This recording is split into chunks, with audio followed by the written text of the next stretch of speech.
Welcome to Adapt It, the podcast where we explore adaptations of various forms. I'm today's host, Tom, and with me is Pat?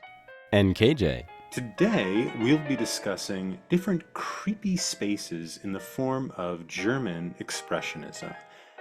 Specifically, we'll be looking at a number of works related to this movement, like The Golem, how he came into the world from 1920, Mackinac, the play by Sophie Treadwell, which premiered in 1928 starring Clark Gable and Zita Johann, and lastly, the great Fritz Lang masterpiece M from 1931, and starring the great actor Peter Lorre. Audience, this is a departure from our normal venue where we have a work and it's clearly adapted into another work. This is, I think, an important departure, though, because Expressionism really becomes the artistic movement in painting, in theater, and in cinema that shapes noir mostly, I think. It has the biggest effect on noir. And noir is where kind of detective and crime fiction go. After this period, 1920s, 1930s, in America and in other places, we start to see the noir bubble up, and this is where you're going to see these kind of detective stories go, both in fiction, in print, and on the screen. And so Expressionism, even though it is this complex movement, it starts in 1905 as an artistic movement with Die Brücke in Dresden in Germany. And it then moves on to the stage in 1907 with Murderer, the Hope of Women. And then into the cinema, we start to see this with movies like The Cabinet of Dr. Caligari and other works after that. Expressionism becomes this injection of something very strange into our narrative of detective fiction and murder mysteries. Up to this point, things have been kind of hopeful. Sherlock Holmes works in London that may have crime and may even have a criminal underworld, but it's predominantly a romantic and hopeful and rationalistic world in which he lives. Hercule Poirot similarly lives in a fairly comfortable upper class England where the occasional elaborate murder occurs, but society itself is pretty stable, it's pretty hierarchical, it's pretty comfortable. This is the first time we get this kind of injection of something really dark and unsettling, and something also socially wrong or socially corrupt that's coming into our discussion of detective fiction. And it's not going to leave. I think for the rest of our second season of Adapted, we're going to see this influence of Expressionism. We don't entirely, I would say, ever get back to the pure hopeful again. And it's really important then, I think, to stop and kind of take account of this movement, even if everything we're going to be discussing today is not detective fiction. M comes close. There's a murderer, there's an investigation, there are clues, they catch the murderer. But when we look at something like Sophie Treadwell's Mackinac, or even Golem, or we're probably going to reference it because I know we've all watched it before, The Cabinet of Dr. Caligari, these are in no way detective stories. They seem out of place with our season. But I would say these are probably the most important non-detective works that come in and shape how we're going to see detective, gangster, crime fiction as we come forward. And so this is a bit of a departure from our normal scheduled programming, but here we go. We're going to go for it. We'll see if you like it. If you don't, send us a strongly worded email. Or wait till next week. Yes, just wait till next week. But I do want to start with what the hell we're talking about, which is Expressionism and that term and why it's important, why it's German Expressionism, how it affects America, etc. I can say it starts as a painting, as an artistic movement. It really starts in France with Andre Duran and what they call the fauves, which were, it's the French word for beast, which were these very kind of flat, brightly colored pictures that looked to push against Impressionism. So Expressionism was sort of pushing back against Impressionism. It looked at not the impression the work gives, but instead the subjective feeling that comes over someone when they see something. So this was initially the movement. We see it really take off in Germany. And there's two independent movements there. Die Brücke, which I think is probably going to be more important, at least their pictorial representations for the type of things we're going to be looking at. And then Der Blaureiter, which was where we see somebody like Kandinsky and Franz Marc and people like that. I've heard of Kandinsky. I'm at least on, at least getting somewhere. Yeah, yeah. I really want to think and just mention, and I'll get out of this so I don't bore everyone to death. But in mentioning Die Brücke, so this earlier movement, which was like 1905, around there, a group of artists got together.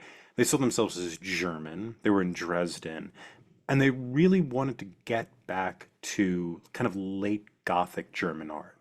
And the reason for this is they saw late Gothic German art as as having these kind of distorted and twisted bodies, and they're like, oh, that kind of twist, those kind of distortions, they're not realistic, but they get the emotion. There's one example of an altarpiece from the early 16th century where you saw Jesus being crucified, and underneath Jesus is Mary Magdalene looking up, and her fingers are positioned in such a way that are impossible. They look like they're broken. And that was a big effect on them because they're like, oh, this is not realistic, but it captures the emotion. So it's they would see this as a proto-expressionistic work. They also saw Van Gogh as a proto-expressionist, as opposed to Monet, who they were less impressed with. And that kind of looking back from the Die Brücke, which means just the bridge, so it's a bridge backward to the Gothic, really informed their art. And I think more than other expressionistic movements that you saw in France or in Munich, this seems to be what kind of infects the stage and eventually infects the cinema, and infects the German film. And I think the reason for that is even though this artistic work happened before the First World War, once you get into German cinema really takes off with the establishment of UFA, the major German studio, which I believe is established in 1918, merely to churn out, 1917 or 1918, to churn out propaganda, basically. But what ends up happening is they start making these like really expressionistic movies, and they are responding obviously to the horrors of World War One. So even though expressionism exists before the World War, and I don't think, especially in these early pictures, that I'm really seeing like the tragedy of war or something like that. It happens to be the right movement at the right time to be really popular because it deals with post-World War inflation, Weimar Republic disaster. And you have these all these weird and horrible distortions that invoke an emotional state that people seem to be in. And so you start to see it take off on stage in a number of works that I will admit I struggle to read. Something like Murderer, The Hope of Women by Oskar Kokoschka. I'm in no way pronounced that correctly, which is a work by a painter. And it's really like a bunch of men and a bunch of women screaming at each other. I honestly couldn't tell you what was going on in that play. Or Disson by Walter Hasenclever. These tend to be the original expressionistic plays. Eventually, George Kaiser with the Gas trilogy kind of makes the connection between World War One and expressionism. And after that, you have the UFA film studio, as well as independent studios such as Decla, which made The Cabinet of Dr. Caligari, who gets on board with this stuff. Some other names probably we should mention before we get into what we think expressionism is, like what is the style and why it's so evocative, is the set direction of people like Adolfo Appia and Edward Gordon Craig. And if anybody studied set design, Craig is he's a popular name there. Oh, that dude. I Yes. remember that And name. yeah, we should mention like Pat is, I think you are technically right, Pat, an award-winning set designer, right? I am an award-winning set designer and lighting designer. And lighting designer, yes. I Pat. designed the lights for Neil Gaiman's Coraline, Hmm. the global premiere of Neil Gaiman's Coraline on stage. Yes. Yeah, that's true. Wow. That is Pat is saying that in a joking I way, am but saying in he a is joking way, but also it it is is also actually literally 100% true. accurate. It is Yeah. 100% accurate. Hmm. Yeah. So Pat does have experience with this. And Appia and Craig saw well, Appia thought light, costume, and actor should merge into a single figure. You could think of Edvard Munch's The Scream, right? The way that figure merges with the space around it. That's what Appia was looking for. Craig used screens, and he was the first person to put lights above the stage instead of in front of the stage. And he thought the set itself should generate an emotional appeal. The shapes of the set, much in the same way these artists thought the figures on their canvas should have a specific emotion that it generates. Craig actually hated actors because he thought they got in the way of his set. He really despised them because they kept getting in the way of his beautiful work and ruining his Talking emotion. props. Yes, yeah. Yes, he couldn't figure out why we would need talking props when he had such beautiful props he himself made. This is my favorite line from Friends, by the way. I can't claim that one. That's from Yes, that's Friends. Yes. true. That's Time the to act my talking props. We should mention that Expressionism comes to America in the 1920s, thanks to who eventually would win the Nobel Prize, Eugene O'Neill. It comes through set design to the Provincetown players, for whom Eugene O'Neill wrote, and we start to see it in his first in his 1922 work, The Hairy Ape, and then it becomes really popular after that. On Broadway, Sophie Treadwell's The Mackinaw was a big hit, and it's still revived quite a lot. And it uses these different types of things in a different way than a lot of German plays. American plays like The Hairy Ape, The Emperor Jones, or Mackinaw tend to be, or The Adding Machine by Elmer Rice, tend to be much more concerned with mechanization and the way people are kind of put into machines, so to speak. You don't see this quite as much with German Expressionism, just because I would argue things are just so much worse in Germany. I think they had a much different Yeah, they had a approach. much different problem. But it becomes a place also to deal with American social issues. So The Emperor Jones is about racism, for example, but it's still using these kind of German expressionistic stuff. And yeah, it's very, very compelling stuff. And let me stop talking because boy, I talked a lot right there. And get into what you guys took away. We'll start with the movies or anything. Actually, we'll start with anything. Anything at all. What you kind of took away from the style of Golem, M, or Mackinaw? Like what was the style? What makes something more expressionistic? For me, I really like. I mean, this is when we sort of started this season. This was all the other the Agatha Christie and the Sherlock Holmes stuff is all just precursor to when you get to the noir stuff. That's what I really like, and so. And I think a lot. I really do enjoy expressionism. I think the weird thing. I think we were talking about. I can't remember if we were talking about this offline or on the show. It's weird because expressionism as a theater movement as Tom said, is really popular for like a period of time, for mostly the 20s and then sort of into the 30s for a bit. And then elements of it will resurface, but you never get, and people will revive them. I've seen Machinal twice, actually. I saw a really good production of it in London at the Almeida Theater, and they did a really good production of it there. But so you do see individual expressionist pieces get revived, but you don't see a lot of just like pure expressionism just recreated, written again in a modern context. It just kind of it seems to have been a movement that had its way, it had its time, and then it sort of vanished. And you can still revive pieces from it, but it just doesn't tend to be a style that shows up a lot.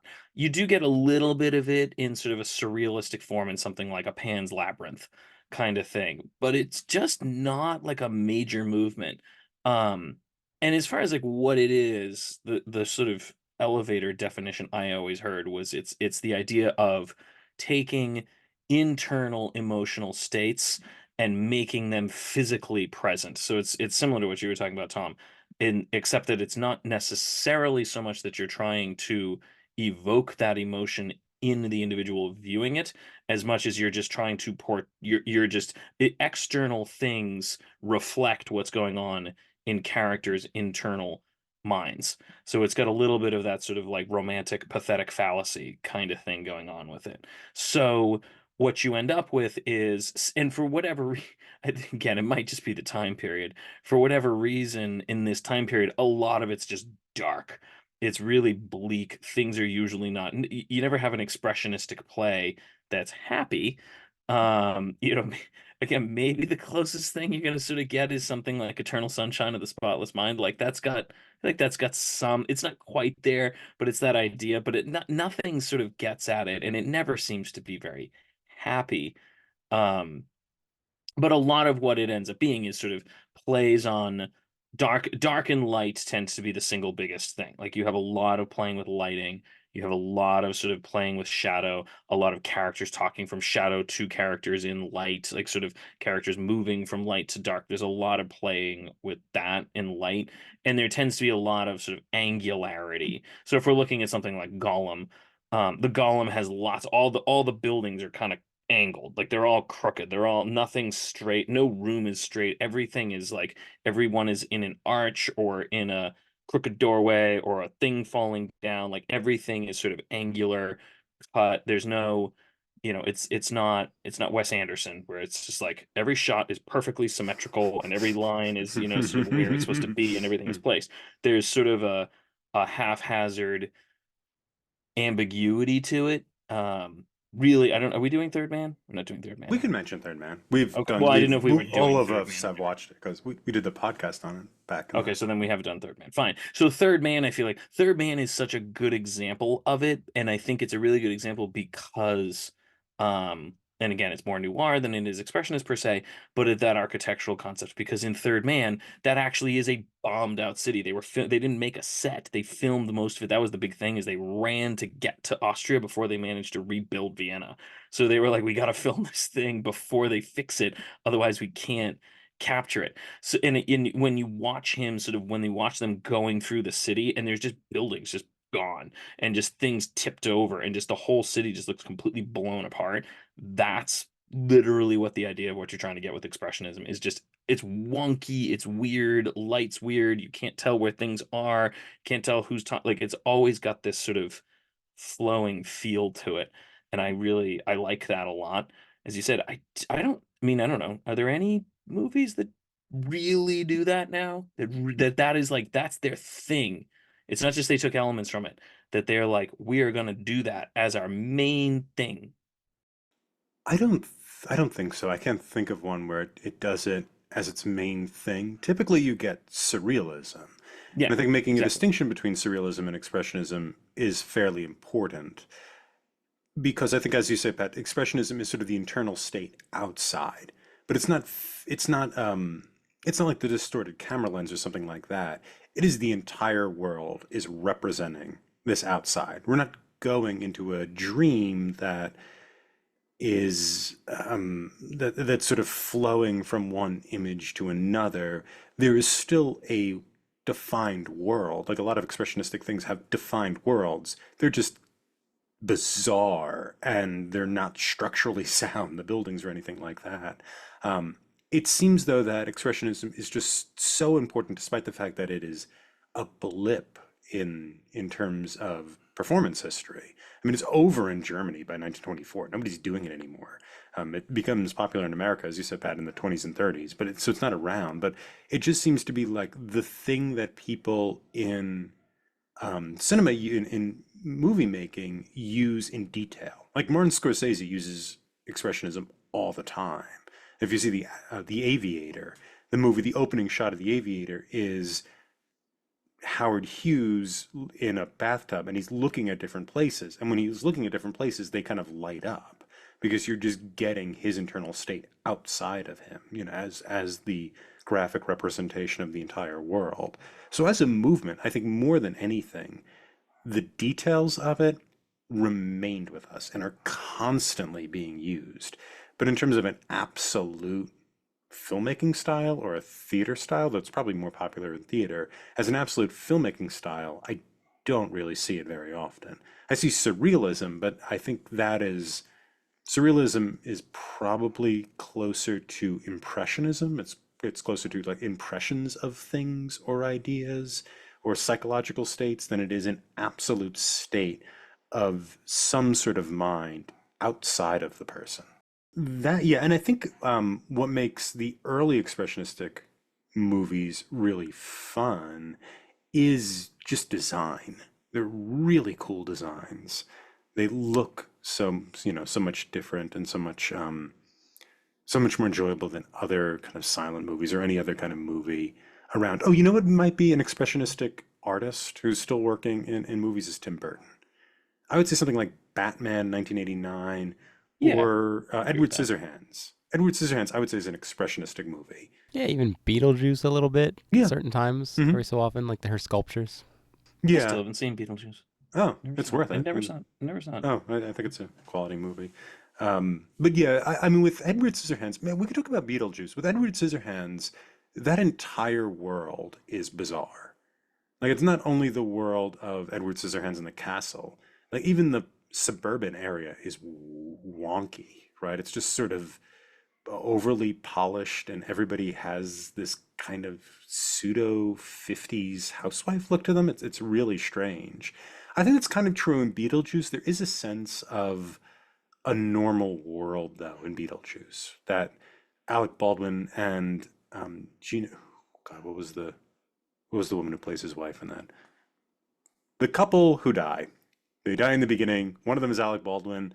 You know, Gina Davis. Gina Davis. Like they seem to be part of a normal world, and it just happens like once you get into Beetlejuice world, now you're in a kind of expressionistic space. Although with Beetlejuice, there is an explanation for it. There's an afterlife, and this is how the afterlife is. And there's a real world that is not the afterlife, and it doesn't look like this.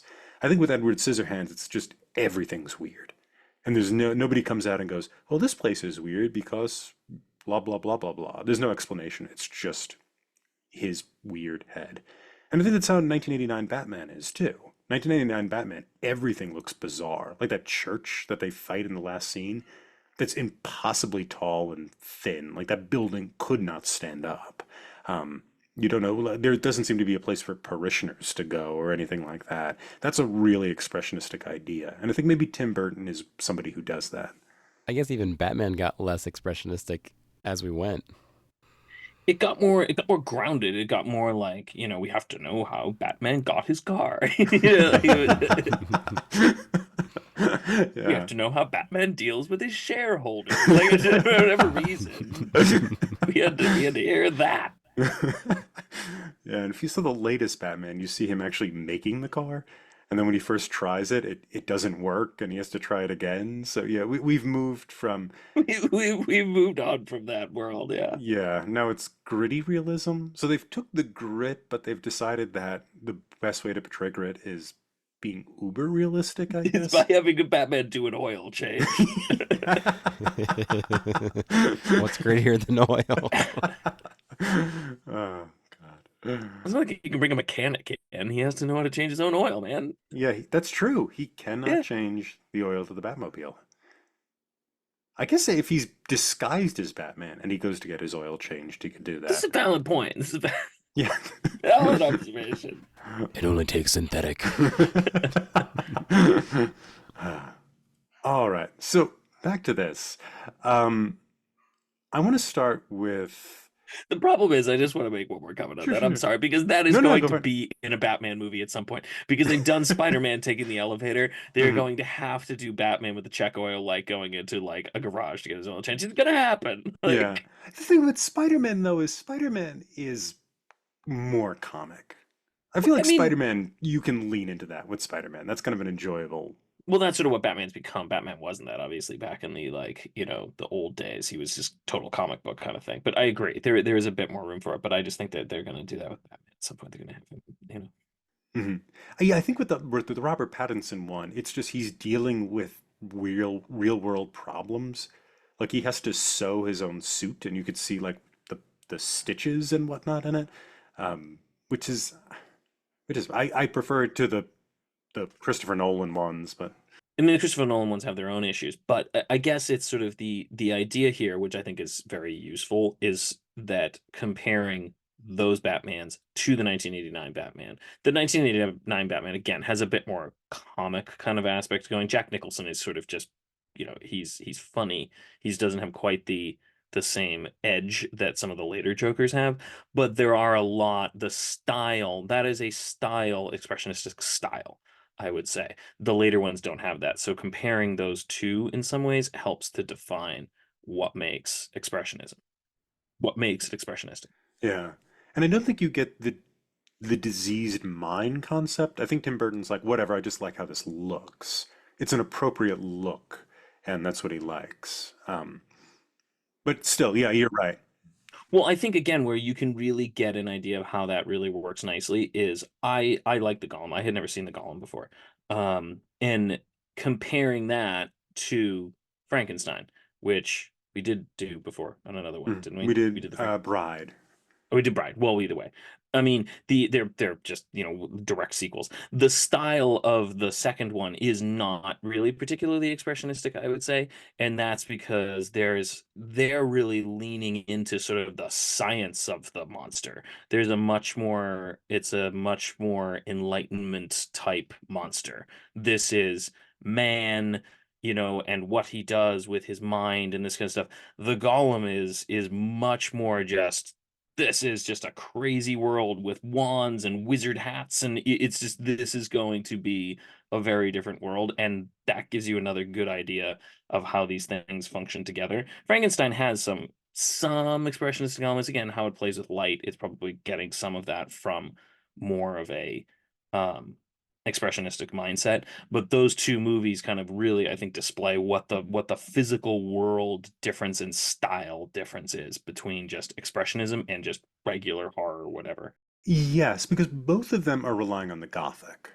Expressionism in some of its forms anyway, is looking towards Gothic art, as is Frankenstein, as is the Romantics. They're also looking back towards the Gothic, and you have this kind of Gothic revival in the late 18th century, which became its own thing. And I think that, yeah, the main difference there is, or the main similarity, is that they both have a kind of Gothic space in which they're working. Um, the main difference, though, is that the Gothic is sort of it's sort of an impression of what this kind of old and dangerous world is, as opposed to being inside of the madness of that world, which is where expressionism comes in. And it's interesting because I think the difference there is, even though Frankenstein's interested in science and the dangers of science and what have you, it seems like expressionism is so much more modern. It seems to be, we've already discovered science is dangerous, mechanization is dangerous. Here we are in the world in which mechanization has destroyed everything, and we're going to use the Gothic to deal with that fact in some way. So yeah, I think comparing Frankenstein to Gollum, even though Gollum's a far more hopeful movie than other expressionistic films, is interesting. Oh, comparing Frankenstein to the Cabinet of Dr. Caligari, which is also doing something very similar. All three of these works are doing something similar. We have a crazed person resurrecting or putting to life something that shouldn't be, and it's creating chaos in the world. I guess it's like Frankenstein. I guess the way I think of it is like Frankenstein is it's very future looking. Like it's looking towards progress and science and things like that. Cabinet and Golem are archaic. They're sort of this idea of the rediscovery of some old thing being brought up, like resurfaced. It sort of has that more of a feeling. And again, expressionism, you're right, expressionism and Gothic have a lot in common, but there's a lot of this element of they're very archaic in some ways. They have that sort of feel to them, I think.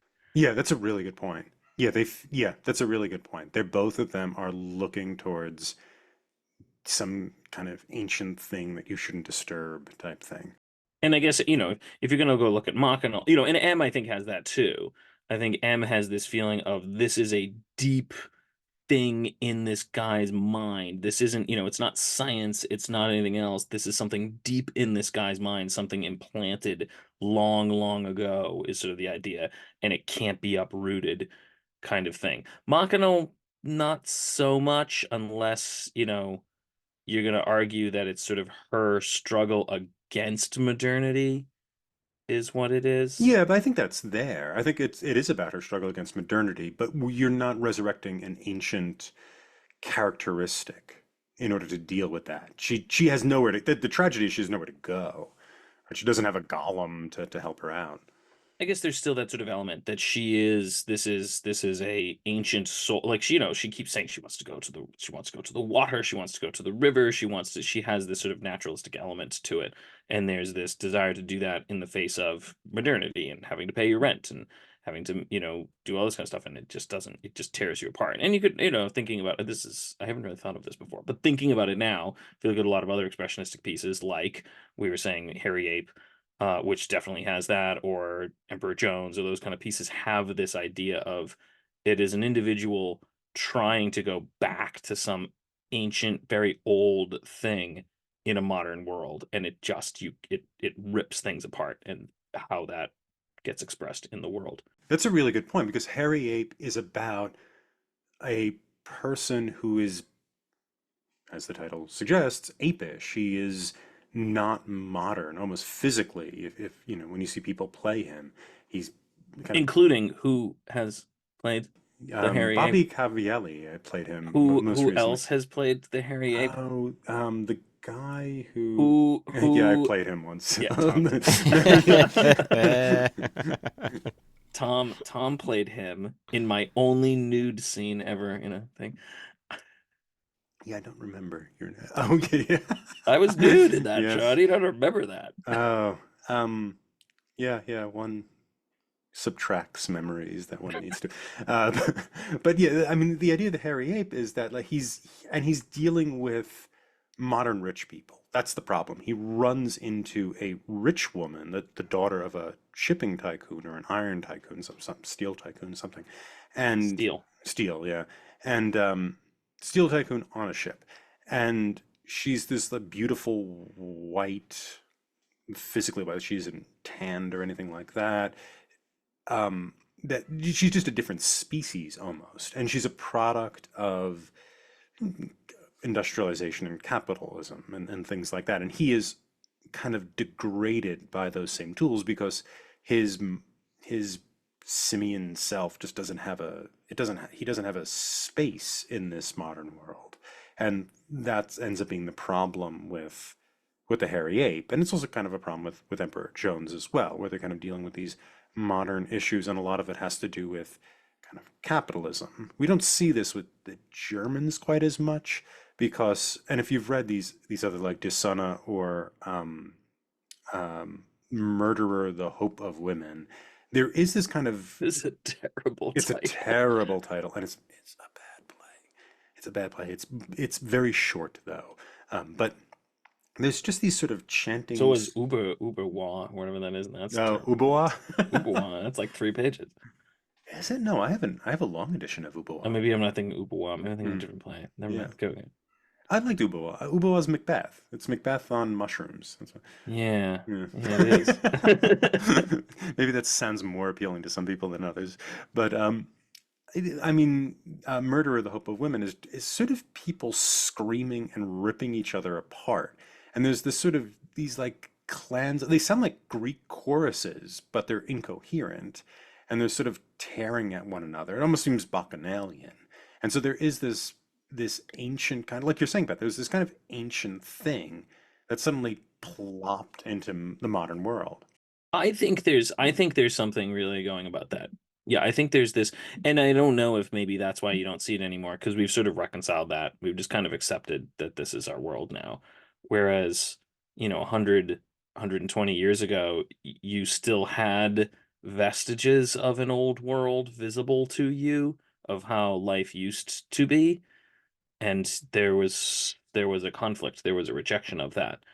And when does the world start to become like mostly urbanized, meaning people living in towns more than like 1,000 people? It's only relatively recently. I could tell you the 1920 was the first census year. We had more people living in cities in America than in non-cities. Yeah, so basically relatively Right recent. I call then. that recent. That's Um, incredibly recent. yeah, I call anything post medieval I call recent. So that's like a relatively recent event. So there's sort of I don't maybe we don't notice that problem anymore. That's just a problem because this is just how we see the world. So the idea of needing to reconcile how things used to be versus modernity just doesn't bother us. Yeah.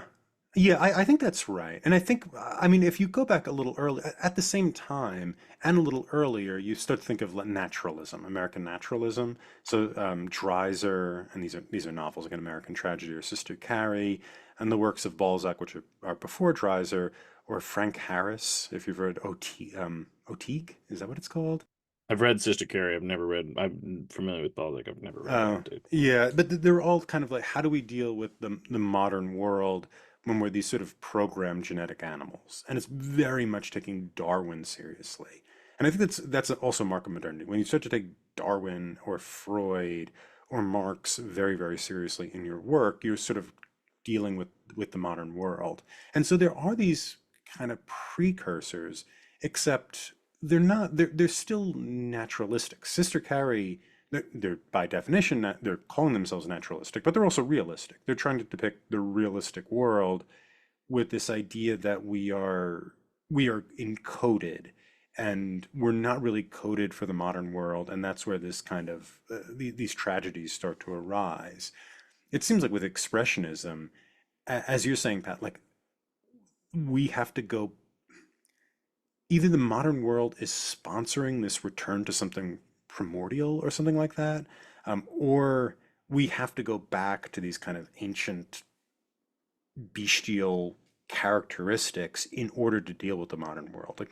Like we were doing good with the Enlightenment, then modernity, real modernity, 20th century, late 19th century modernity came in, and it brought out this kind of bestial version of us. And that's where expressionism comes in. And that's why I guess the expressionists would deal with a thing that the naturalist would fail at, um, which is, I guess, this kind of incredible, complex, dangerous type psyche that's going on.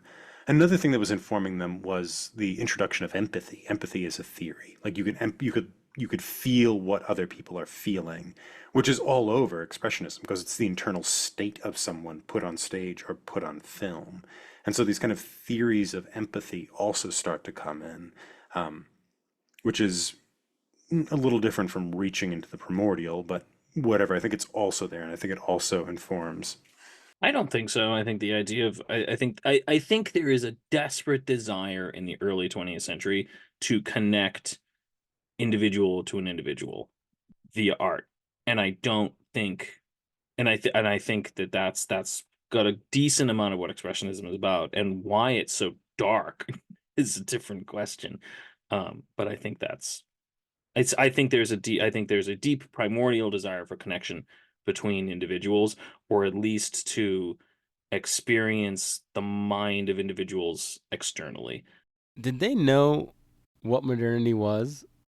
In other words, maybe we are having it now, but it's stuff like Ex Machina. We're assuming AI and stuff is coming, or robots are coming, or whatever. And then how do we deal with it? Well, Ex Machina is the modernity 2.0 is coming, and we're showing that we don't know how to deal with it.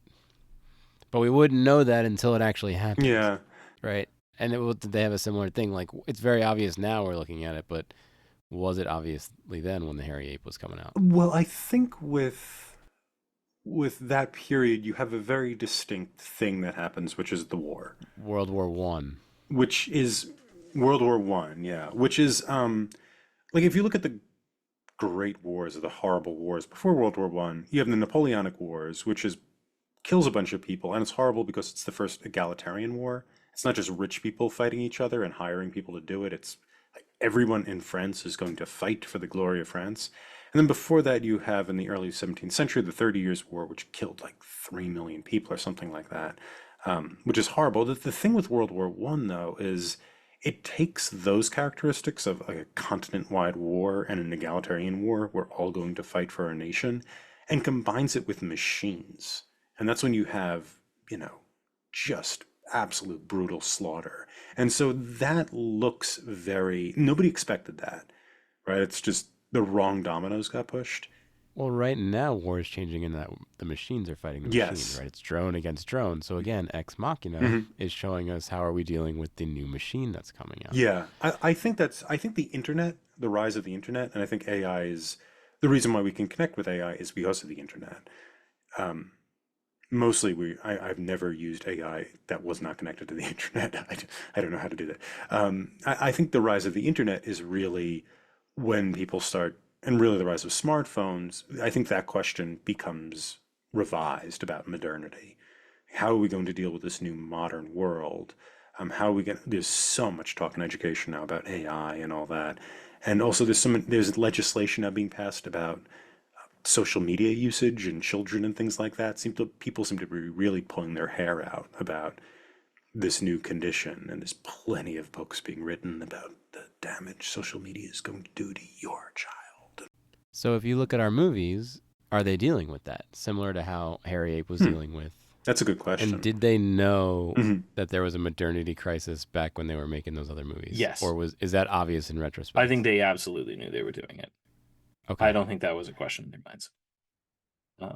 I think it was. I think even pre World War One, there was a notion that something's wrong, and that something's starting to fall apart. I mean, even Sister Carrie is still fairly. It is naturalistic. It's still got like a romantic kind of quality to it of sort of the woman on the streets, and it sort of has this.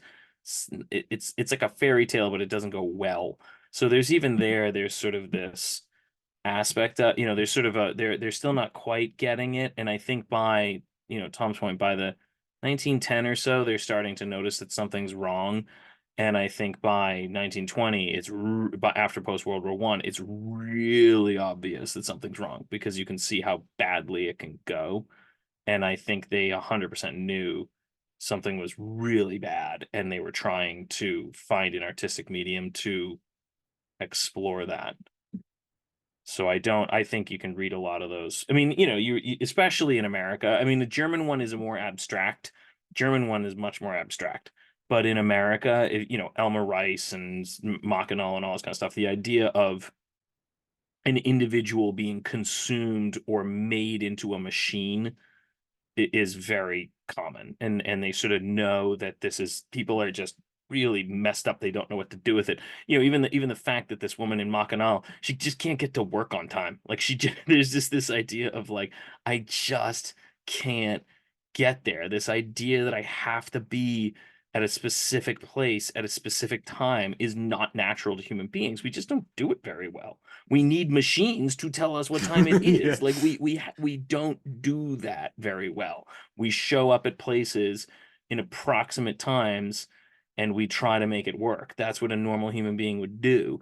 So the idea of showing up at a specific place, doing a repetitive action over and over and over again for extremely long periods of time is just very not what a human being does. And they knew it, and they knew something was bad about it. The modern problem, different question. Different question. I mean, I mean, I don't know if this is certainly going to take us down a rabbit hole. What is the modern problem? And is there an art form or art style? Expressionism is more a style. Is there a style nowadays that's trying to address it?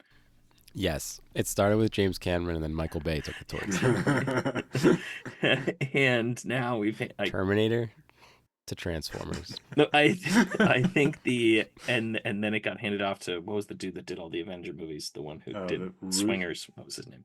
John John Favreau. But I would say no, if only because a lot of, and this is me speaking, a lot of the modern problem is the rejection of form in art. And without form, it's very difficult to have true style.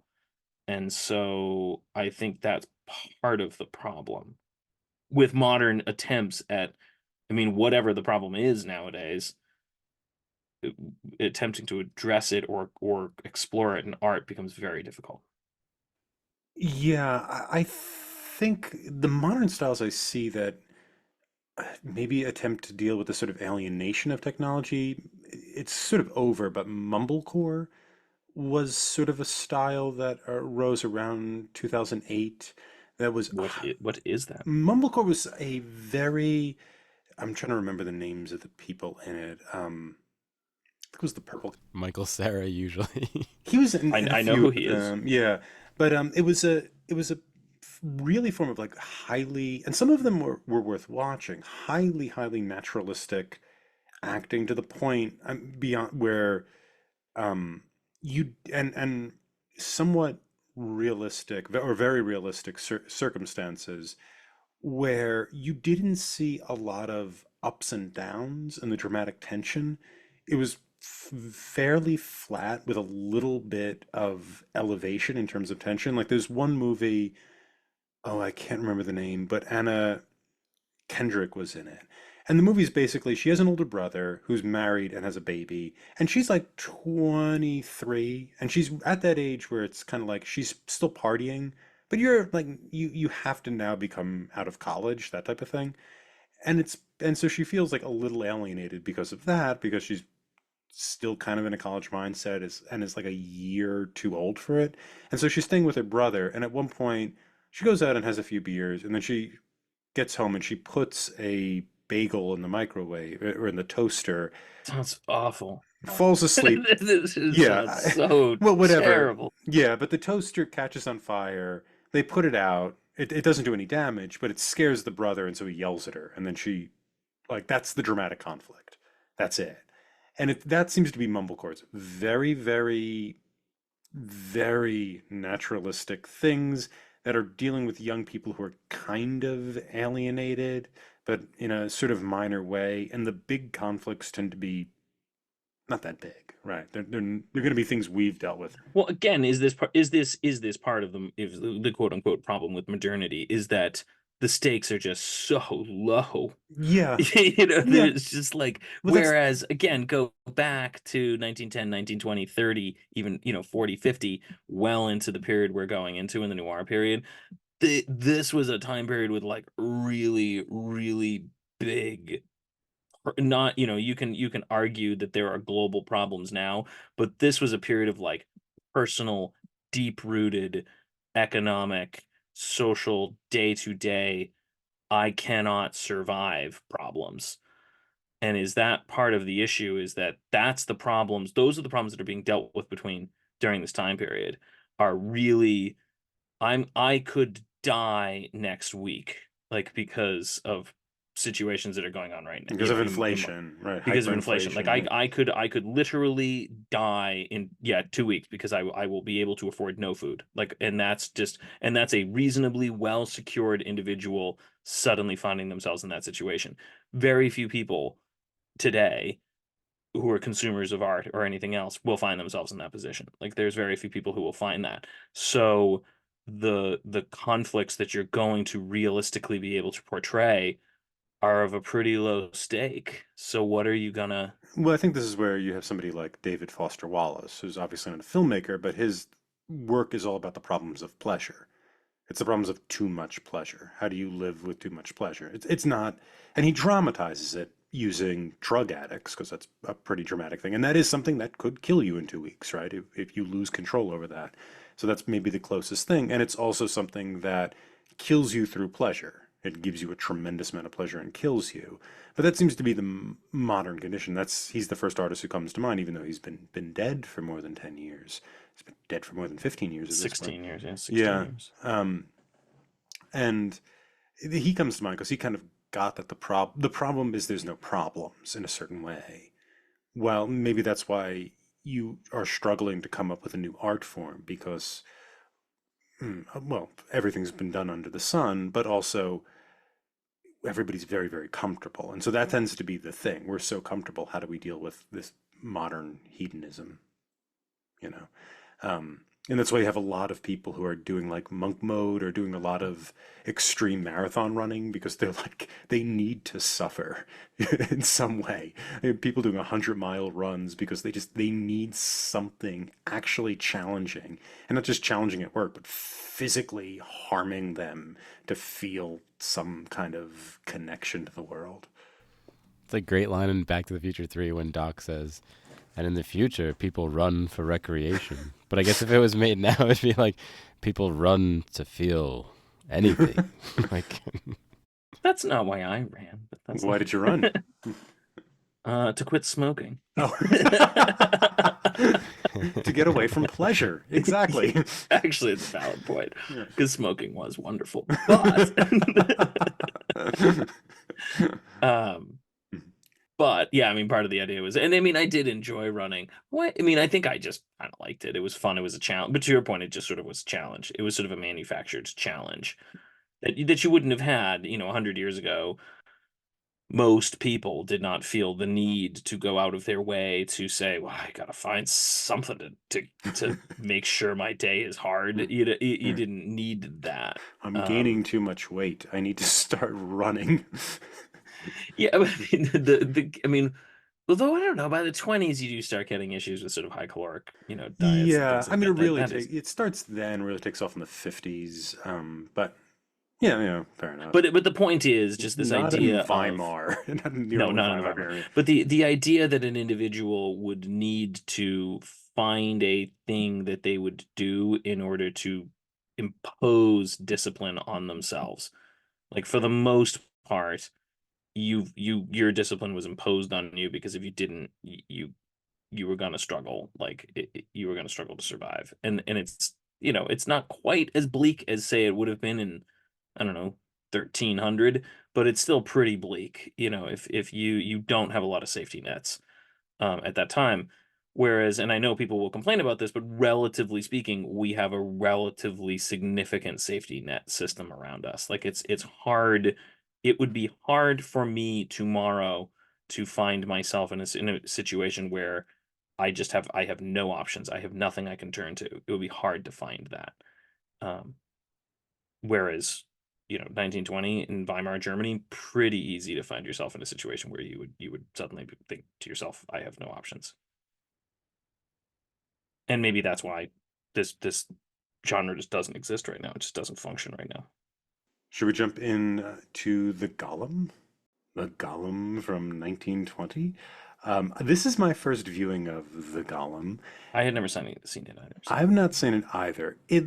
What struck me as interesting, and it reminded me more of Tim Burton, and especially Edward Scissorhands than anything, was the fact that the really weird expressionistic spaces, such as the home or laboratory of the rabbi, is the place of the hero. That's the home of the hero. Usually in something like Caligari, the more expressionistic space is the dangerous space. It's the space of the doctor or the deranged circus carnival thing.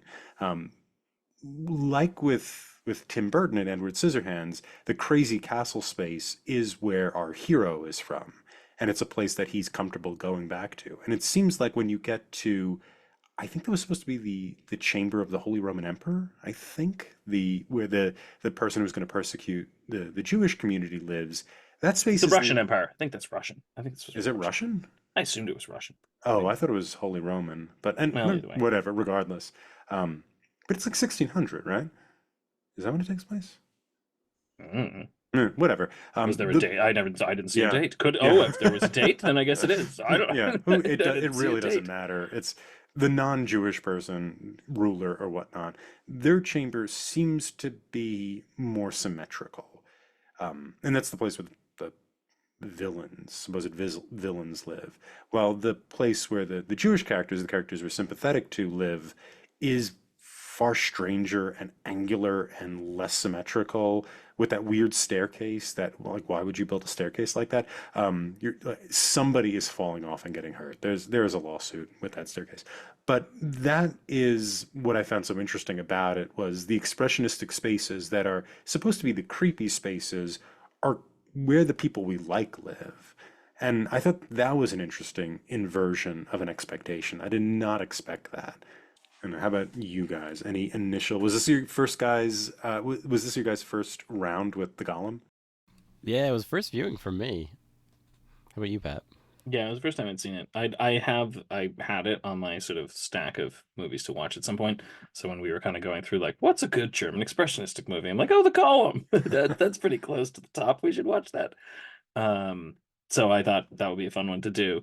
Um, I did like it. I mean, it is. I agree. The thing is, what's interesting is that yeah, the darker spaces feel like the more comfortable spaces in this movie, and the brighter spaces feel like the less Mhm. sort of attractive spaces, including that knight with the terrible teeth. But it's like when they zoom in on his face, I'm like, oh gosh, they did not have the same standards for Hollywood actors that they do now. But um it is a really interesting movie. I found it more interesting just thinking about it in comparison to Frankenstein, as I said earlier. I think there's like a really interesting sort of romantic versus enlightenment sort of quality there. And again, I know Frankenstein is gothic, but there still has this sort of enlightenment feel to it, that it's scientific and it's angular. There's lights and there's lightning and everything's scientific and it kind of, Frankenstein, even though it's a castle and all stuff, it still has a fairly sterile feel to it. This thing just has like the man is gonna punch clay and form it. There's just sort of a like, that's not how Frankenstein gets made. He gets made by very careful stitches. This is no, the body gets made by me punching clay. It just has this very gritty, naturalistic, not naturalistic, but very gritty, again, archaic feel to it. Mhm. That this is a world, and in which sort of just magic just works, and it's just it has a much more gritty feel to it that I like. Mhm. It was the third in a trilogy. I really wish the first two films weren't lost. Oh, was it really? Yeah, the first one is just the golem's already there, and then I don't know what happens, but I imagine it's maybe even more similar to Frankenstein. I really don't know. But the second one was a parody where the golem dances with a bunch of girls or something. So that would also be a Put lot it of on the fun. roof. Right? Yeah, exactly. uh, so I was also trying to keep that in mind while I was watching it. Like, oh no, this is the conclusion to a Mhm. trilogy. I had It, no idea. Which That's kind of yeah. cool. which means that the other ones were made before Caligari. So really, Caligari was probably influenced by Gollum 1 and Gollum 2. Yeah, that is interesting. Because it functions then almost as a prequel. Yeah, it's an origin story Yeah, for the for for the Gollum mhm. for So yep. he's just a character. And I've seen him referred to as in the culture at the time as kind of the first Jewish superhero. And that's how he was seen. And I guess you make this origin story because you have your superhero. And it seems to be kind of an accident that they were able to actually find prints, I think, of this, that they were then able to replicate and kind of piece it together. So it's even kind of an accident that we have what we have. Um, but yeah, that to Pat's point, there is the sort of, I mean, what comes to mind when you see like punching the clay is the biblical story of kind of God making man. And with Frankenstein, yeah, there is this idea of science is going to make you like God, and that's going to be a problem, right? That's obviously the whole Prometheus connection with Frankenstein. But here it kind of works out well. And there's even this sort of punishment that's supposed to happen. Like if the golem's around too long, he's going to attack his maker. And you know what? It ends up turning out okay. And like a child just pulls the Star of David out of him and he falls over and they turn into a nice tableau. And it ends up They very, sit on him and they sit dance. on him and it's nice. um, So Tom, that wasn't a Star of David, right? Because it was only five oh, was it points. not? Yeah, Oh. I just want. Mhm. I didn't know if that I was did an not notice No. important that either. It piece of probably the. is. Yeah. Yeah. Okay. Fair enough. I'm sure they knew. I don't think Mhm. it was accidental. Yeah. The star. Okay, not Star of David. The star. Well, it was either, I wonder, I don't know, not knowing much about the manufacture of the film, it was either that they were trying to make a specific point, like this is a pentagram, not that thing, or they were trying to just avoid it and be like, well, let's not make it too overtly That. yeah, anti-Semitic or whatever. They were like, let's not go down Mhm, that road. Let's not put that particular symbol there. mhm, I could also see that having been a concern. mhm. Yeah. But regardless, there is this sort of the movie ends more happy than it would indicate than in the plot. Everything kind of works out very well. And I think that speaks to what you're saying, KJ, about this being a character who is serialized. He shows up now and then. So it's probably more of a serial than a trilogy officially. They just have, yeah, they just Right, this right, like right. characters show up In and the 20s, right? Were there trilogies of plays? yeah, there Right? Is was. that Oh, a yeah. Oh, Yeah, there yeah. were. Okay. So the trilogy's not a new idea, No, no, let's no. say. The very Okay. earliest Yeah. plays are all trilogies. Yes. Or sets The of four earliest kind of, plays, yeah. yeah, they were Mhm, always sets of, yeah, well, really sets of three with a comedy added on. All the earliest. The Greek tragedies are tetralogies. They're three tragedies with a comedy play mhm, tacked on. But so the earliest plays we have, the earliest play we do have is a trilogy. mhm. I guess it's not actually the earliest play is not a trilogy. The earliest No, play, but it feels like it, but it you're isn't. right. It isn't quite. But Yeah. we have one ancient Greek trilogy, the Oresteia, but they were all performed as trilogies. So it's a very very old form. And when you say performed as trilogy, it was like they came out once a year and then the fourth No, they one? came out at the No, same what time. they came out at the same time. So usually there would be a festival. There was like they would and three tragedians were picked to so they were picked to have their plays performed, and so they would be performed in successive days, and then a winner from the three tragedians would be picked. So they would do their three trilogies. They would do their three plays together. They would do their satyr. There was called a satyr play, which is where we get the word satire. Comedy. So they would do their comedy play, their satyr play, and so all those four plays were performed, and then the best of the sets was picked as the winner. But mostly we don't have actual trilogies in survival. We have individual plays from trilogies. We only have one full trilogy. But the point is the trilogy as a form is very, very, very old. Hmm. Yeah.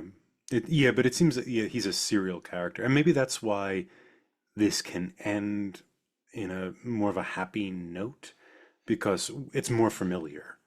Which is also an odd thing to do with expressionism, to do an expressionistic style with a familiar character, with somebody a large audience is going to know. Again, Batman. You said Yeah, Batman. Batman. Yeah, that's Again, true. it Mhm. just has a Batman quality. Yeah, yeah, that's a good point. Yeah, it's Knowing that it's part of a trilogy, it's definitely got a Batman type mhm. quality to it. Yeah. We could take this character, this Golem, and put him in whatever circumstance we need. Should we move on to Mrs. Treadwell's play here? Sophie Treadwell's Mackinac. Um, I have read this play before, but it's been more than a decade. I don't remember. I have it somewhere, but I don't know where it is, so I got a PDF of it online. And it's really interesting to read it, not view it, because you can tell even in reading it how much of a phonic experience that thing must be.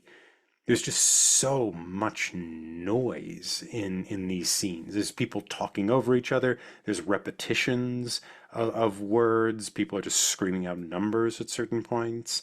I can imagine the sound design must be wonderful. Must be a wonderful opportunity to create a sound design that's sort of layered with the actors' voices to create this soundscape. It just even in that first scene where she's late coming into the office, it's just such a musical, jarring I mean, it sounds like a concerto. It sounds like dueling concertos where different groups of instruments are playing against each other, playing these different motives in battle with one another. And it's just this really, really interesting experience reading it. I imagine seeing it, you said, Pat, you've seen it twice. Like what that kind of that soundscape must be like in dealing with it. That was my first impression, or not first impression, but new impression when reading it again. The stuff with she's kind of forced into this horrible marriage, and has to do the unspeakable in order to find some kind of sense of freedom. And there's no freedom. There's no freedom in religion, in institutions, in anything. Um, everything's condemning. That stuff I expected. I remember that it's pretty standard for these types of plays. But just the way she kind of layers words together and layers sounds and uses repetition is really, really fun. What was in the ones you saw, what did it sound like? That was the question I wanted to ask you. Yeah, I mean, I've seen two productions of it. One was a college production, which was a pretty good college production. I don't remember it per se as much. Like I'm sure they probably had that, and I'm sure it was there. I do remember that being a major part of the professional production that I saw, the Almeida in London. That's a small space. It's probably only seats like maybe 100 people, probably less.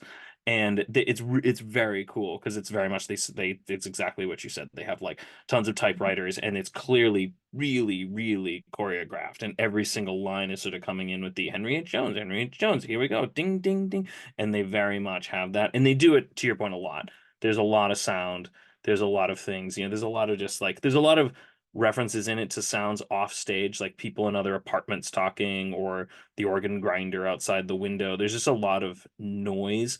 And it has a lived in feel to it. And even, when we saw the production, because you've got all this noise coming from outside locations, and even just like there's the scene where they're at the hotel and they're talking about the dancers outside, and they literally would open the window and there would be people dancing like outside the window. So you could actually see them out there. So it has a very lived in sort of naturalistic feel at the same time that all of these things feel like they're just totally invading the space and they're sort of coming in from all different angles. Uh, I hadn't read it probably since college. I remember reading it for some class, American drama, probably. I don't know. We read it for some class.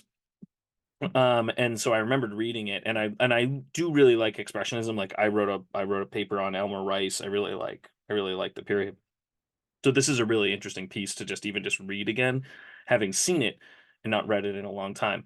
And I would agree. There's just sort of like it has a very auditory feel to it. Like I can hear more things than I can picture. I can't picture a lot of what was going on in any particular scene, but I can certainly hear pieces of it. I remember even the college production they had, and hopefully this guy isn't listening, but he was the guy who played the husband was just really creepy, and so he just had this very eerie feel to him. And I don't, maybe they put something on his hands, but he did almost seem to have like fat hands because she keeps referencing his fat hands. And so it just was, I remember being like, that is eerie. Like there is just something very uncomfortable about it. But it was more, but it's more like I can hear the voices. You can just hear a lot more of it than you see, which is unusual for a play. It has, which is also interesting, having watched, and M is different obviously because it has sound to it, but having seen sort of a silent expressionistic film, expressionism tends to be very visual, whereas with plays there's a lot more auditory, and it has a very, that in particular has a very auditory feel as a play.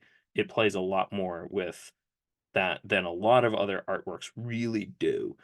um there's other styles of plays, they don't tend to have as much of a feeling that, oh, the what the sounds are important to it.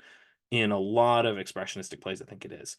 Even there's the great uh stage note in Eugene O'Neill's in Harry Ape, where he says that, oh, like whenever the chorus speaks or whenever the people speak, he says they sound like a broken like phonograph or something like that. That sort of tinny quality, and a lot of them make a lot of emphasis on sound. I think a lot of those plays do. Yeah, I remember Harry Ape when I saw it last a few years ago, maybe 10 years ago, when Bobby Cavielli did it. They did it in an airplane hangar. So it's just this enormous space, this like indoor army hangar or something, and it was just echoey. And so they just allowed the echoes to filter through the space and made it part of the thing, and it gave it this intensely creepy feel because the space was just so deep, but the sound was so like quiet, and suddenly something would drip out of it and what have you. So it also had that kind of auditory play that you were saying. It's different from this, but still very, very playful in that sense. And it's interesting too that it's, as you're saying, it's choreographed. There's a certain discipline to when the words have to be said, which seems to go against kind of visual styles that we're seeing, which are a little more They're jagged, but they're flowy. They don't seem choreographed at all. It's much more, I don't know, messy or unorganized, or deliberately it appears to be unorganized. While in this play, everything seems very tight. That seems to be the threat, is that things are so tight and so restrictive, and so quick. The play is very quick to read. It's quite a breeze. That seems to also be maybe this American advancement on expressionism too, is that we're going from this kind of loose, creepy thing, um, to something that's discipline, and discipline is the threat.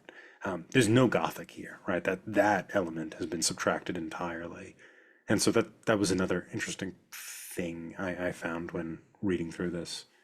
The stuff with the oppressive husband and the oppressive religion and everything's oppressive, and right, like, fine, like that That's doesn't. pretty standard Yeah, that's nowadays. pretty Like there's standard. no one's gonna be like, wow, what a brave statement. Like Yeah, no, that's pretty that's common. fine. Yeah, it's the style that is really, really, really fun. Do we want to move on to M, or do we have anything else to say about Mackinac? Okay. So we've done M before on our other show, Talking Pictures Trivia, and I think it's fair that this is one of my favorite movies. And from talking to you guys, I think it's also It's a one of your great favorite movie. It's movies. a great movie. Yeah, it's kind of hard to see any flaws in it whatsoever. And it's just when you rewatch it, I mean, I can't tell you how many times I've seen it at this point. Um, but there's so much going on. And my favorite part, which I remembered, but I had forgot actually how Fritz Lang put this on screen, was how he cuts together the conversation between the police detectives about how to solve the murder and the criminals about how to solve the murder. And I remember those two scenes, but I didn't realize how he cuts them together so that as those scenes are going on, you stop being able to distinguish which room you're in. He puts it at such an angle that, like, after a while you're like, oh, we're in another room so fast that it they seem to kind of blur together. And I was watching that scene, and that kind of detail is absolutely lovely. And he makes his point about how screwed this society is, how kind of destroyed it is, because the police and whatever are just, they're nothing compared to the criminals and the beggars. That's who's going to save the day. A bunch of criminals and a bunch of beggars. And he makes this point strictly through editing, through really careful, quick, and enjoyable editing. And yes, that was the thing that I took away from this viewing at this time, even though it is wonderful in so many other ways. So I had two thoughts. One, which is it was funny because like right before this, and this helps unite our movies of the night, because I was watching with my son. We just finished reading The Hobbit, and so we were watching like the old rotoscoped version of The Hobbit, and I am firmly, firmly convinced that the guy who played Gollum in that movie based his portrayal on Peter Lorre in M. It's like that. Peter Lorre at the end when he's doing that monologue, and he's very like, hey, and it's like that, like the vocal qualities are very, very similar to Gollum in The Hobbit. Like I'm just assuming the way it's so this the cadence of the way the Gollum speaks in the rotoscopes Hobbit movie is very similar to Peter Lorre in M. I'm like, it can't be a coincidence. Like he has to have, in given how similar it is. So I just thought it was really funny listening to that. Yes, I killed those kids, but it's my birthday. But it has that, just think of the feel, and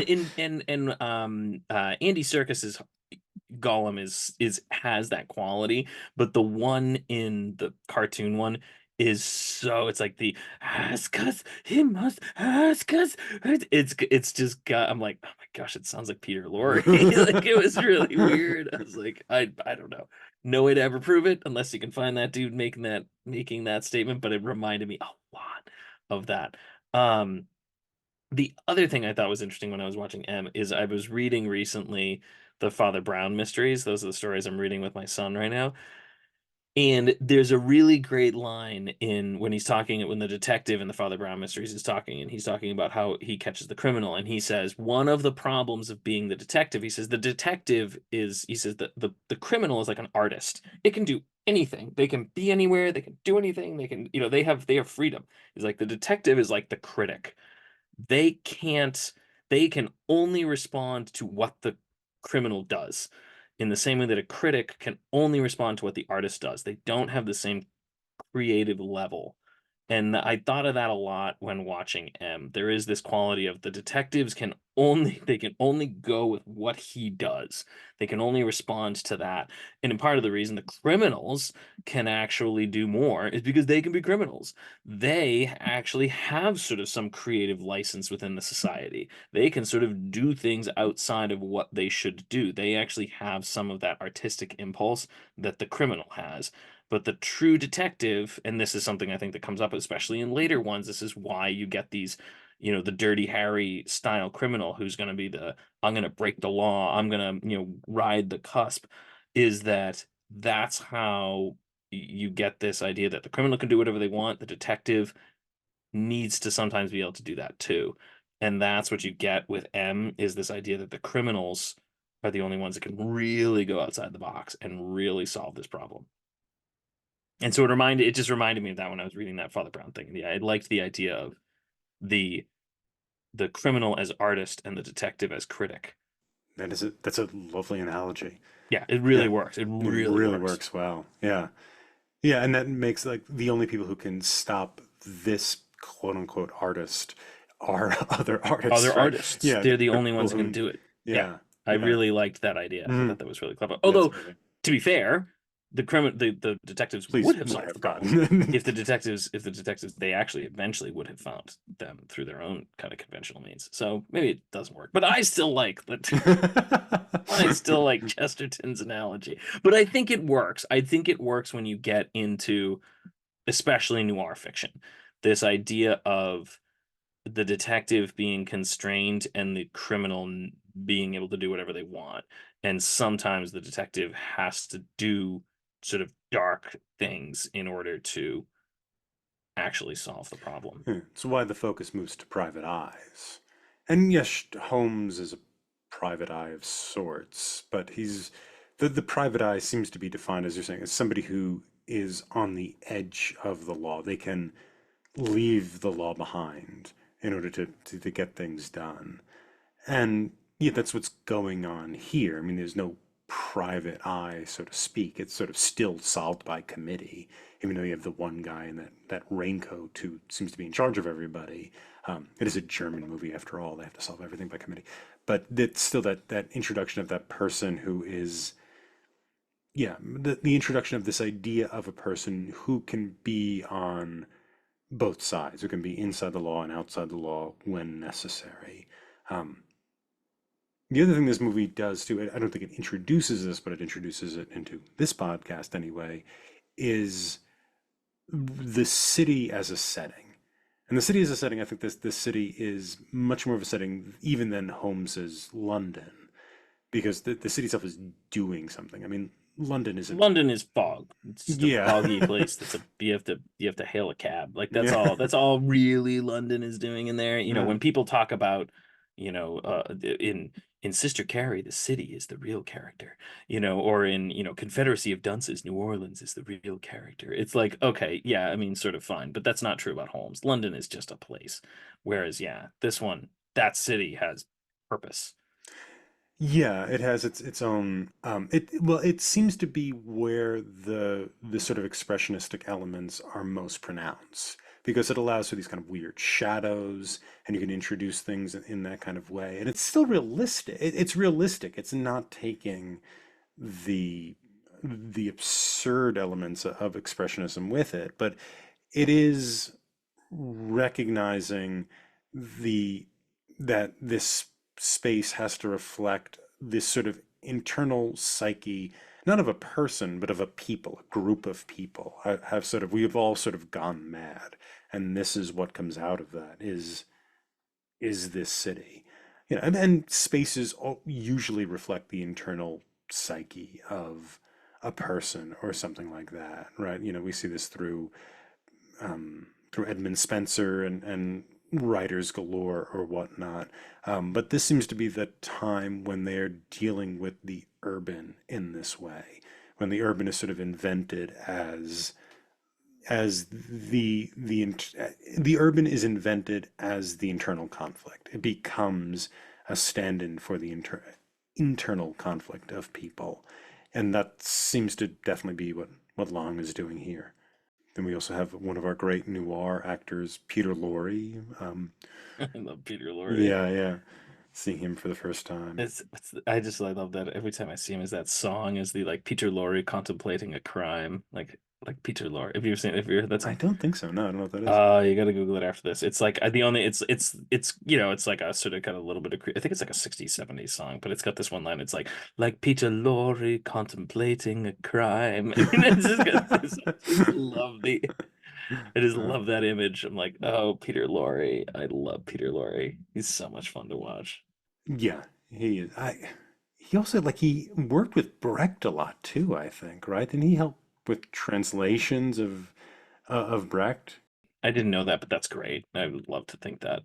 I think he helped with the translation of Galileo, um, and was part of that. So he was fairly active in a lot of experimental theater as well as, you know, being this kind of bizarre Hollywood sensation.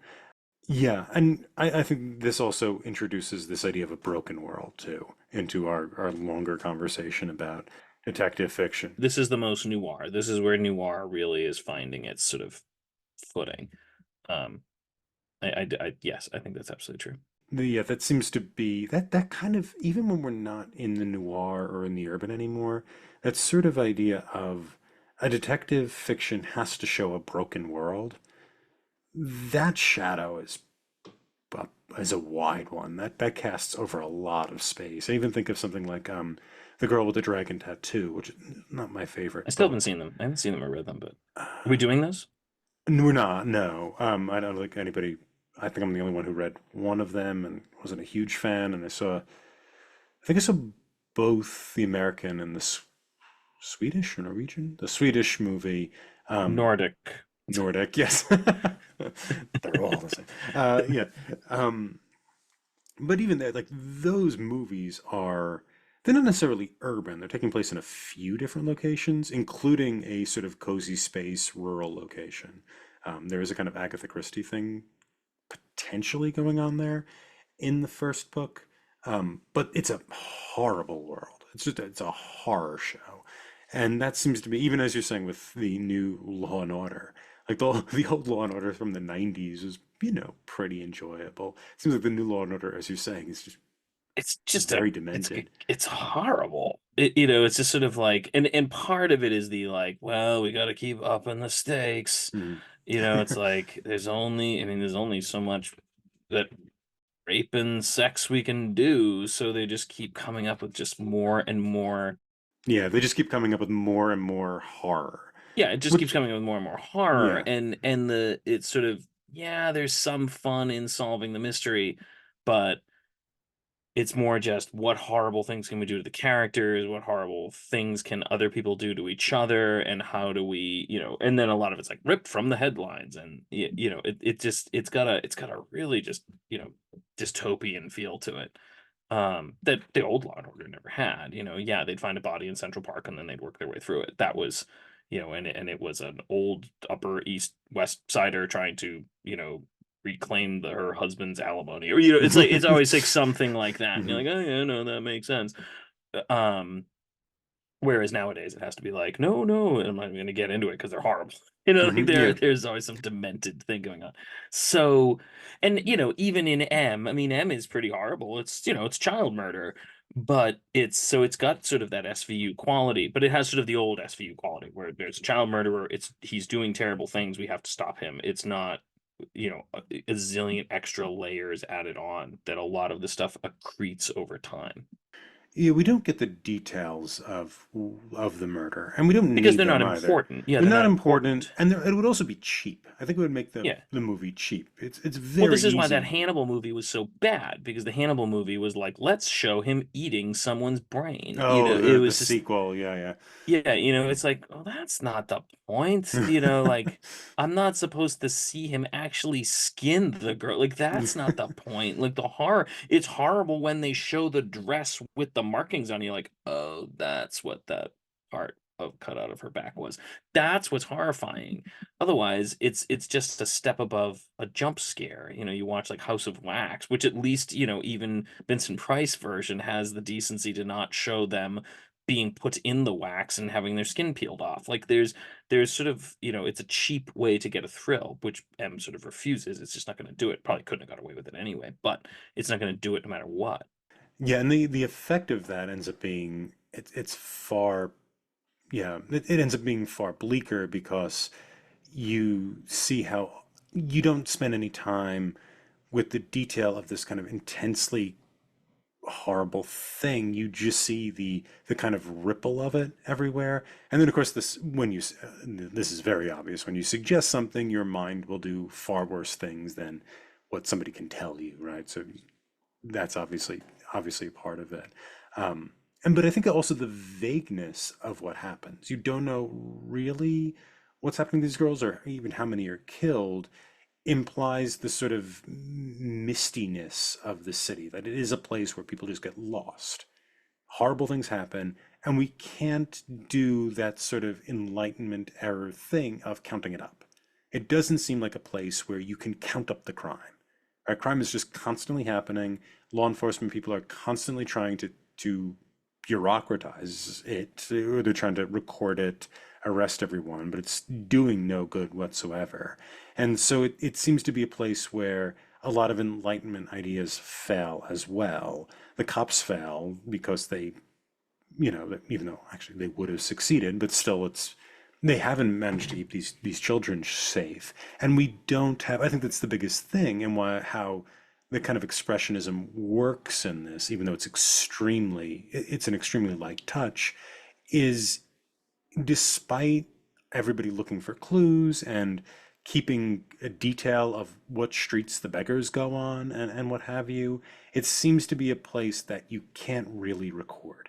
Everybody's writing everything down. They're trying to keep things straight, and yet it's still that city is still has more things going on in it than we can write down or calculate. And Peter Lorre's reason for killing these girls is he has to because there's something in him that's making him, and he doesn't want to, but he has to anyway. It's not an explanation. It's a non-explanation. It's just something It's just chaos. Yeah, possessed in him. it's Yeah. just chaos, and this is what this one does. Some people help old ladies cross the street, and some people murder children. Like that's sort of that's the idea here. And you don't know which you don't know which one they are.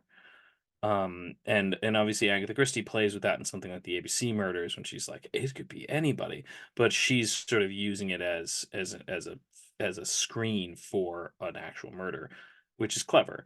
But this is obviously nope. This is the evil that is there, and you've got to deal with that.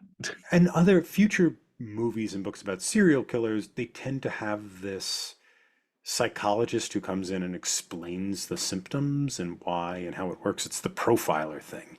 You have the profile. It's not a detective, it's a profiler, which always struck me as a reclamation of this kind of murder mystery for science. Like they're going to take this psychological and programming. Yeah, that's a lot of what CSI is, and whatever its faults might be, or even like Bones. It's this idea of like we will find and catalog and understand. I think there wasn't a TV show called The Profiler or something like Yes, that. yeah, Yeah, yeah, I it was a was profile. gonna say. So Mhm. I think there was in a lot of the 90s 2000s era of very much a focus on like we can control it. We're going back to that era. We're not going with it's a little bit of a return to the cozy mystery, the idea of no, no, no, no, science has advanced enough. Like, Look at what we can do with DNA science. Look at what we, in the same way that in the 19th century it was all about fingerprints. Like, did you find a fingerprint? Did you find a fingerprint? And then it was all about DNA. It was like, oh no, no, we can't, fingerprints aren't any good, but DNA. We can track it, we can find it, we can prove it, we can show it. There was a very much like a blood splatter here. We show how this thing went here. There's a lot of focus on we've controlled the natural world. We've controlled the human world. We've controlled the world of crime. We can reconstruct everything. And I think that's really true in the 90s and the 2000s. I don't think in whatever we're calling the teens. The after the aughts in the tens, that really does, and into now I guess we're in the 20s. Mhm. I think that really falls apart. I don't think people have faith in that anymore to a significant extent because there's been too many stories of mixed DNA samples and messed up DNA samples and, gloves that don't fit. It's sort of like that's Mhm. become too much of a problem. Mhm. And so people have sort of lost faith in it again, in the same way that I think, reflects Yeah. that people sort of lose faith in what the detective can do They lose by faith in himself. progress. Right? Yeah. There's this idea that very much a feeling of, in Poe, especially in his stories and in Conan Doyle, of we have this new method, we're going to progress and we're going to figure things out. And this is where progress stops. M seems to be a movie where we can't progress because there's actually evil in the world that has no explanation. Right? It's sort of a Job-like mystery, right? You're not going to get an explanation for this. It's just horrible, and that's it. And that, And that's very much a post World War One mhm, aspect. I mean, yeah, prior to World War One, everyone assumed that technology was going to just solve all the problems. Even Marxism, in its fundamental quality, was assumes utopian. is utopian. And there's a reason why utopian novels, they're still around in all of the in the late 19th century. Erewhon and this kind of stuff, all of these utopian novels are everywhere. Has anyone written a utopian novel in 100 years? They read a lot of dystopian novels, A but lot of people, dystopian novels. Has you, anyone written a utopian I, novel in 100 years? you might get some of it with, they're not utopian, but they're hopeful in Isaac Asimov or Robert Heinlein. And typically with those, they're not utopian. They're just like, in this libertarian world, everything would work great. Like on the moon, the libertarian moon colony, things would be much better. Things like that. They're not exactly utopian in the way 19th century stuff was, but it's also genre fiction. It's not It's not mainstream it's not the same, yeah. fiction. Yeah. But I think there's something really interesting, but there is 100%. Like, generally speaking, you read a lot of the stuff. Even art was a little ahead of the time. You go and watch like something like Rites of Spring, or you see some of the Mhm. Diaghilev stuff going on in the 1910s. I think they were a little ahead of the game in terms of 19 the knots. I think they were a little 1912, ahead I of. think it was. Yeah.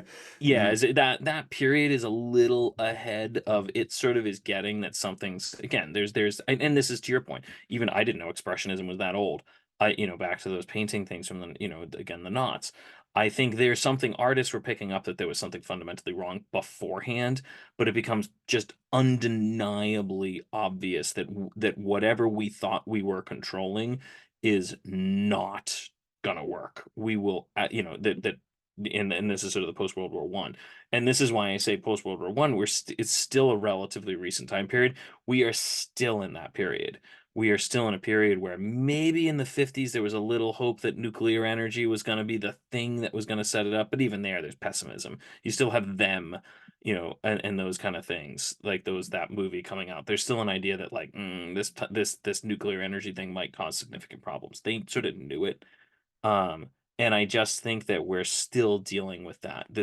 We are a deeply pessimistic culture since, and maybe for a reasonably good reason, since the 1920s. There's a reasonably there's a significant pessimism that begins then, in the sense that we are not progressing, we are not moving forward. That people, if anything, technology has allowed us to be worse more quickly and with greater scale. Yeah. And that's what people articulate. You hear that argument a lot. I don't personally buy it, but yeah, I see that in the kind of artwork and in movies, and especially, you see it in political philosophy too. There's sort of this tension. If you remember in the 90s with Fukuyama, who's saying basically this is the end of politics, is now that the I mean, Soviet Union has even in the fallen night, apart. yeah, exactly. Yeah, And then it was it like, was the okay, end of it's history. It was the end of in history. the In a end of sense. It's history. the end of Yeah, the history. last man and the end of history. And it's just going to be, all right, there's no more, nothing else is going to happen. We're just going to glide into peace, which explains nothing about 9/11. You know, like 9/11, like But you had people completely like disrupts Samuel it. Huntington who were kind of predicting that already prior to 9/11. People like Samuel Huntington were saying, "No, it's just going to break up into civilizational kind of breakdowns." Again, I don't totally buy Huntington's thesis, but I get what he's saying. I think that I guess what I would say is I don't agree with the pessimism per se that like we're just worse on greater scale. I don't think that's what it is. But I also I it, the naivety, I whatever, always said naivete, but the naivete of people in the 1890s, 1900s, 1910s, that no, this is gonna, we've got it solved. We are gonna have economic progress forever. We have solved all these problems. We know how the mind works. We have figured out how to we solve have all. Freud. We've got Freud. He's explained it all. We Mm, know how that works. We've got, all these economists. They've explained how this mhm, works. We've got, Darwin, who's explained how mhm. science works. We've cataloged every element. Like this idea of Physics like, is dead. Remember that? yeah, Before I think 1905, physics is going to be over. yeah, I think it was like, well, there's a couple details we still need Mhm. to iron out, in terms of like how friction works. But no, Mhm. we've pretty much got it. Yeah, I think it was like there's It just the was physics is, thermodynamics. There's a problem with like infinite heat that they yeah, it couldn't was something figure like out, that. which is solved by quantum mechanics, but that opens up a lot of problems that Yeah, there's some mm, problem. Like, yeah, I remember it was somebody who was like a physics professor, and yeah, he advised someone who was like going into physics and was like, I wouldn't do it. It's just not really worth the effort. There's not really that many problems left to solve. Like that was the thinking, it's sort of this, even the idea of the encyclopedia. I mean, we're going back to Diderot at this point, but mhm, this idea for years that like we can catalog it all, we can control it all, we can find it, we can know it, we can put it in a place mhm. and figure it all out, and Holmes can go to his index and look up any person and Mhm. it's this idea of categorization and sort of comprehensibility that exists prior to that point, and it just gets blown all to hell. And I think and then you sort of hit the modern age. That's the really, really modern age, is when it's an admission that we cannot catalog everything. And again, I think you're right. M is a great, I never had noticed that with M, but I think it's absolutely true. That's what they're trying to do. They're trying to catalog, write down, find everything, and it's just not going to work. There are just totally radically incomprehensible things, and you have no hope of Yeah, and figuring it even out. when you find the killer, it is absolute chaos. Like you've found chaos. Very good. What are you going to do with that? Like you're saying, you cannot contain this, and that seems to be what's so much. I would say actually so much fun, but also um, what's enduring about expressionism in noir. It seems like expressionism is that point where we can see the internal representation of the mind on screen, on stage, in a picture. It's bizarre, right? It's very strange. It doesn't necessarily make sense, and that idea seems to exist in detective fiction in a lot of it from here on out. Or you're just not going to fix the world. It's not fixable because it's not explainable. I'm sorry, that church in Batman 1989, it cannot exist, and yet here it exists. There's no explanation for it. Or the various places in Caligari where people suddenly become part of the set and out of the set, or the rooftops that Cesare climbs on that are not buildings that human beings could live in. You can't explain how that exists or why that is in a mind. And that seems to be from here on out the big turn, the big change, is that detective fiction from here on out is going to admit a failure that detective fiction before this point um, was very Whiggish on, very hopeful. This was the Enlightenment. This is the product of Enlightenment. We're even going to solve crime using rational thought. And this seems to be the point. And Expressionism seems to be the, what do you say, the pool of resources that writers can take from It's the to what I think we've used the analogy before. Like that's the language that they're going to Mhm. use. Sure. That's the expressive language that Mhm. that gets that point across. Yeah. Okay. Great. Yeah, that's the expressive language that's going to show kind of the failure of wiggishness, right? The failure of that kind of that cataloging instinct. Now, the only last thing I'll throw up before we probably round it up is that yes, I agree with all of that. However, I do think that nuance this is where that is a very that's the existential idea. Like that's the sort of Sartrean approach. But I think why which I think is actually reasonably true. I think it's actually a reasonably good explanation of the world. You will not control the world. You will not categorize the world. You will never be able to get it all written down and understood in a box. But this is sort of, I think this is a reason why is it Camus who does Sisyphus, the Sisyphusian Hmm. myth, that there's a reason why that's the myth for the modern age. Because despite the fact that you'll never get there, you You still have to do. try. You still have to Hmm. do it. You don't have a choice. This is the nature of modern noir detective fiction. This is what you're getting with Raymond Chandler and what you're getting with, Dashiell Hammett and these kind of things is they will never figure it out, but they still have to do it.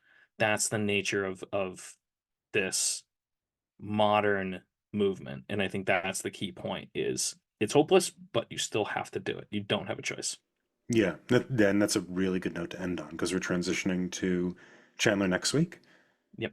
right? Yes. Yeah, so I think we're going to be doing the what's his Are we first doing the book? big sleep? The Please, Big we're Sleep. doing the big Yes, we're sleep. doing The Big Sleep, Yeah. and then the Howard Hawks, I believe, is the director with the Farewell, Howard my Hawks lovely. book. I'm sorry. Farewell, No, my lovely. not Farewell, My Lovely. No, the Big Sleep, the movie. Oh, we're doing the big sleep. Oh, so we're not. Wait, is that the Humphrey Bogart one? Yeah. Hmm. Okay. Oh, I I didn't know think who the director was. Howard Hawks directed it. Oh, I didn't know who directed it. Okay, fine. Yeah, I think so. I could check that, but that's going to It be certainly could be. I don't know. I just know yeah, it's Humphrey Bogart's and Lauren Bacall's yeah, movie. yeah. I mean, Right. Fair enough. this isn't like John Huston's. Like I don't know. It's not like John Huston's Maltese Falcon. Where you're like, yeah, it's John Huston's movie, and it also has Peter Lorre and the other ones in it. It's like, no, that's Humphrey Bogart and Lauren Bacall's Yeah, Big fair Sleep. enough. They own it. Hmm. Yeah, yeah. And so that yeah, good transition to get into the with the existential dread of next But week. it is. I It mean, is, that's yeah, what yeah. it is. That's Hmm. why I really like this era. Like, I think this is just such a good, good era of film. This is the best era of film, in my opinion. This is where I think it was funny listening to like when I was watching Golem. There's like the Golem. There's a great John Mulvaney thing where he's talking about sound. I think he was like presenting the Oscar for best sound editing or something, and he goes off on this sort of rant and he talks about how sound and he's like. In the early days, movies didn't have sound. He's like, and then they figured it out. And he goes, some people say that the silent film era was the golden age of Hollywood film.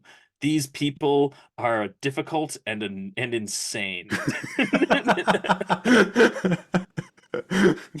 I just loved watching the golf.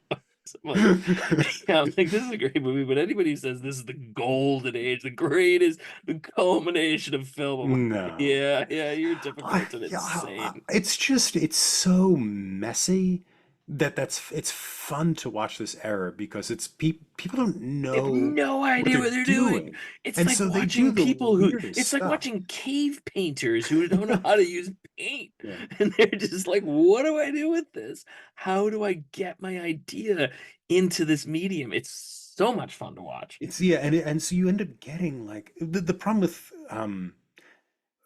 with the golden age of Hollywood, be it whatever the 40s or the 70s, is like the bad stuff is really boring. That's the thing. When it's bad, it's boring, and it's just you can kind of predict the notes, and that's true of not just the golden age, but any age after the silent film age or after the 20s.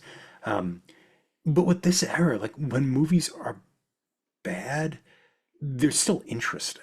I think that's the thing. It's like no, it doesn't compare to the 40s probably, but even the bad movies, they're bad in weird ways or interesting ways. Because nobody knows what they're doing. So it's just a lot of fun to like go back and go like this is it feels braver, I guess, in a lot of ways. It feels less controlled. It doesn't necessarily make it more enjoyable, though.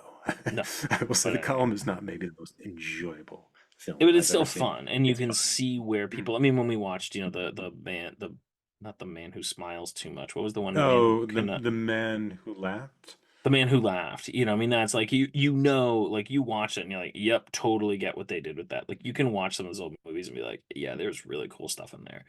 Um, but yeah, just like those people are difficult and insane. So the 40s is a great era. So I'm really looking forward to Yeah, long story short, really I'm. looking forward to the noir films next. Yeah, this is going to be enjoyable. If you enjoyed expressionism and expressionistic films and plays and are looking for more of them for whatever disturbing reason, check out Elmer Rice's The Adding Machine and Eugene O'Neill's The Emperor Jones and The Hairy Ape. You can rate and review this show anywhere fine podcasts are available. For those viewing in YouTube land, if you haven't already, please like this video, subscribe to the Talking Studios channel for all our exciting content, and follow us on social media at Talking Studios. Check out other shows by Talking Studios, including Talking Pictures Trivia, where we explore movies through trivia, Keep Making Movies, where we explore micro-budget films, Limited Lexicon, where we play through text-based adventure games, and Get the Point, where we slowly reveal a movie poster and try to guess which movie poster it is. Got a question for us? Call the Talking Studios hotline at 201-467-8679 and leave a message. It may be featured on a future episode. And if you haven't already, please subscribe to Adapt It, wherever fine podcasts are found.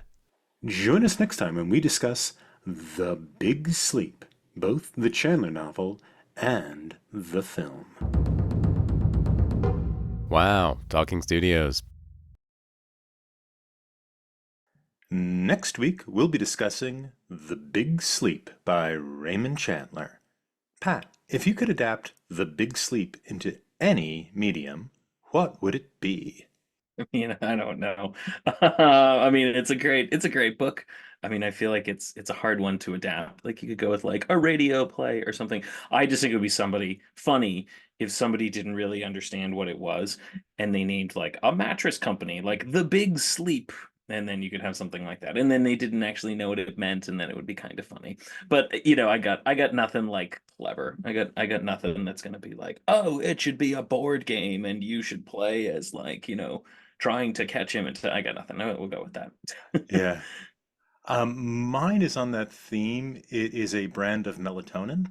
That's what I'm going to be the big sleep. I'm going to adapt it into a brand of melatonin so we could combine our efforts to create a full sleep experience, just so long as no one knows exactly what we're talking What about. the big sleep actually What is. the Yeah. big sleep actually is.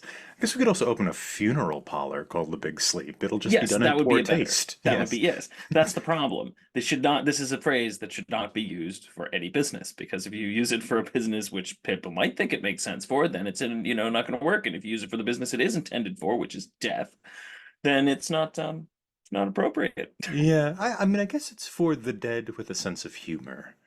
This is fair. Some people have a much better sense of humor with regards to mortality now. So maybe that would work. Indeed. Yeah, I think it would be work. It's a hipstery funeral parlor. That's what we'll Yeah, go with. yeah.